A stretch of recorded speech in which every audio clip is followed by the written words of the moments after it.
La victoire est entre nos mains. Lopetime les da la bienvenida al Dakar 2011.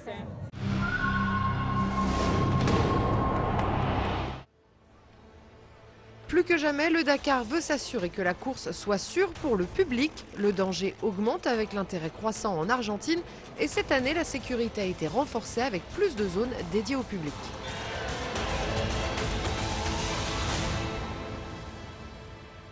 On a déjà fait un repérage très précis des pistes et des zones de spectateurs qu'on peut installer sur les spéciales.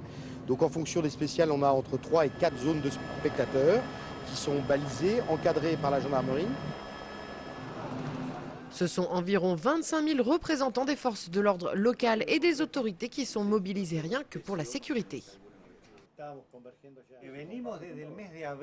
Nous travaillons ici depuis avril, presque un an, et nous diffusons en permanence dans les médias des messages pour mettre en garde le public. Llega la fiesta del personal Rally Dakar.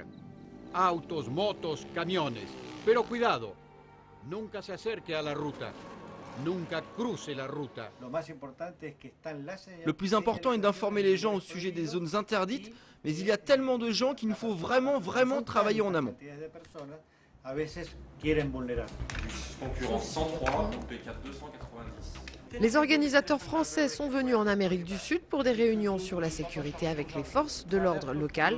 Et en même temps, ils ont réalisé des simulations dans leur QG à Paris. Le but, gérer et anticiper toutes les surprises qui peuvent se produire sur un rallye Dakar.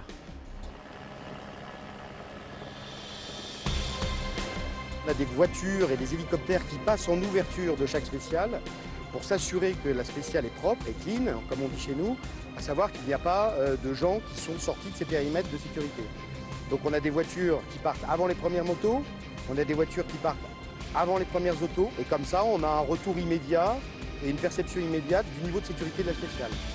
Le Dakar maintient un grand intérêt pour le rallye. C'est l'un des événements les plus importants dans le monde avec 4 millions de spectateurs attendus en Argentine et au Chili.